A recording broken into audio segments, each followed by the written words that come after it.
The video is sped up 8 times, and as we go I'm going to provide my narration. What you see here is just a very rough sculpt, and I'm starting by adding basic shapes. Here I'm adding the eyeball, and that is actually kind of important. It is important when you are sculpting something as complicated as a human face, head, or any other part of human anatomy. It's very important to have anchors. Anchors like eyeballs. In a second I'm going to be adding teeth, the placeholder for the teeth. It's very important to have those anchors because it's easier sort of to sculpt around them. They help to really ground your sculpt.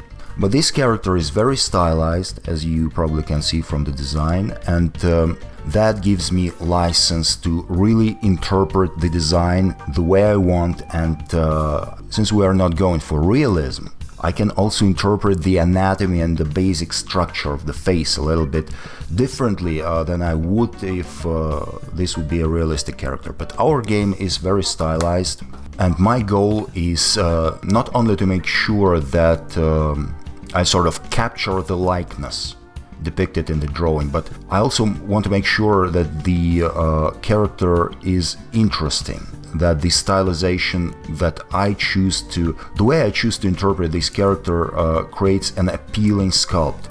And in order to do that, you have to be very fluent with your anatomy and your understanding of the structure of the face. Here I'm actually sculpting with the symmetry off. Usually when you are sculpting a figure, previously we were doing the torso, and we had the symmetry on the entire time because it's really a time saver.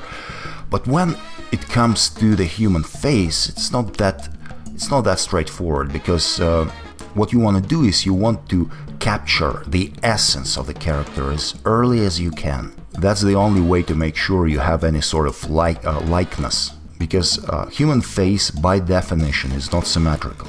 And especially here we have the character is already being sculpted with a particular facial expression. And not only human face is not symmetrical when it is relaxed, but especially when you have any type of expression, it's especially non-symmetrical. If I were sculpting it with symmetry on, I would have to leave this part till the end. Once the sculpt is complete, I would go in and I would try to move things around a little bit and break that symmetry, but in my opinion it doesn't really provide best results.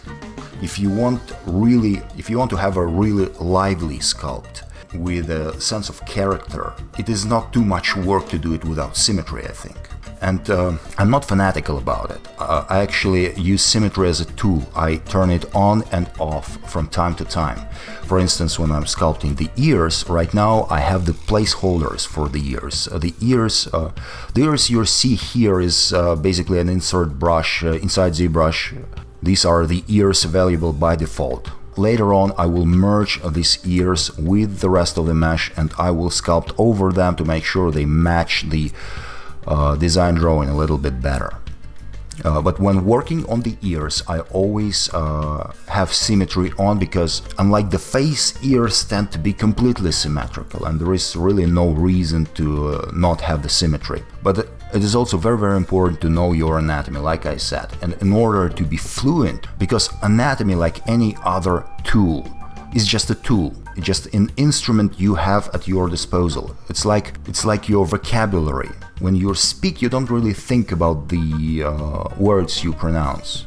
The same goes for sculpting. When you really know the structure of the face and what is going on and why certain shapes are formed the way they are, you don't really care. You can focus on actual artistic interpretation and different other artistic goals that you may have while you work.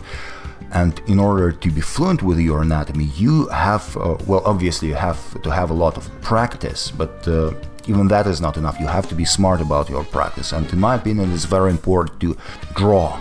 If you are a 3D artist or any other type of sculptor, it is crucial, in my view, not only to sculpt a lot, but also to draw, because if you were to attend any comprehensive art school, they would make you do both. You would be sculpting, and you would be drawing from in your figure drawing classes or any other type of practice, but you would be drawing because in order to gain a real full understanding of a complicated subject like human anatomy, especially the face is especially complicated because human faces is something we look at all the time.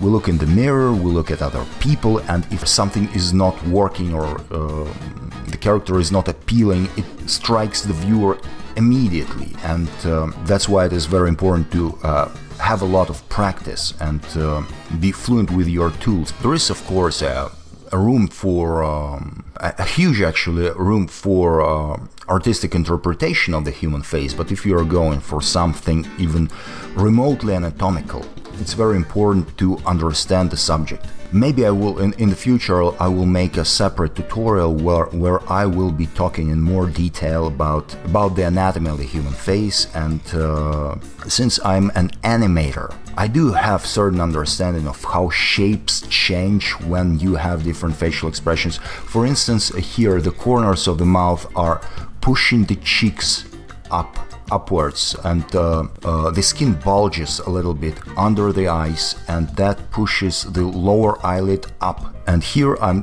spending a little time to really work on different folds around the eyes. Eye anatomy is kind of underappreciated, especially among beginners, because many people don't fully understand how different folds of the upper part, especially of the eye. We're used to seeing old people with those wrinkles and the folds hanging over their eyes, but you can see some of that even in young people. And even though this character is stylized, I want to make sure that the way the eyes are sculpted shows the understanding of how the anatomy around the eyes works. And I'm using very simple set of brushes actually. I'm using standard brush. Once in a while I use the move brush. Sometimes I use clay tubes. I'm not too fanatical about clay tubes, but I do use it from time to time. But I do use inflate brush quite a lot, and I also use trim dynamic. Trim dynamic is the brush. If you take a look at the lower eyelid right here, it is very smooth and there is a corner.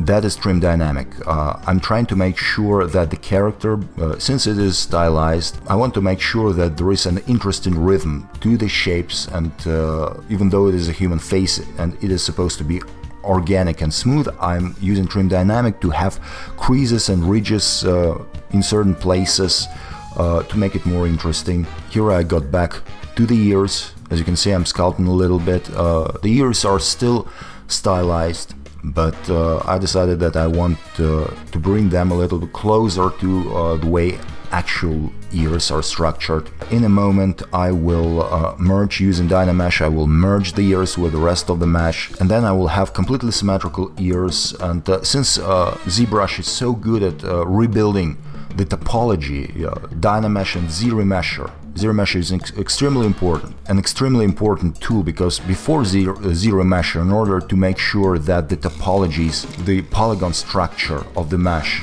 is adequate for sculpting, from time to time I would take the mesh and retopologize it in a different application to make sure that I don't have ugly polygon stretching in certain areas. But here with Z-Remesher, it is all automatic and it is just brilliant. It speeds up the process immensely. Here I am coloring the ears red because I'm using Z-Remesher to rebuild the topology, but I have encountered this problem that there is this nasty topological problem on at the upper part of the ear when I'm using Z-Remesher. So when you color the mesh red, the Z-Remesher is color sensitive, or at least you can turn on color sensitivity, and everything that is red is being rendered denser.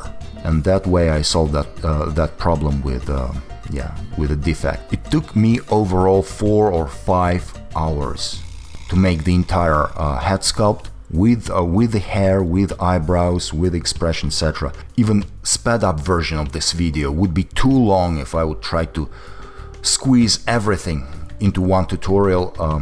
either too long, or I would have to speed up like 16 times or something like that. Would be too fast. So I decided to break this lesson into 2 parts, and this is part 1. I'm pausing the video right now. This is part 1. In the next chapter we will be adding eyebrows, I will be creating hair and a facial tattoo and some additional small tweaks here and there, and we will finish this sculpt.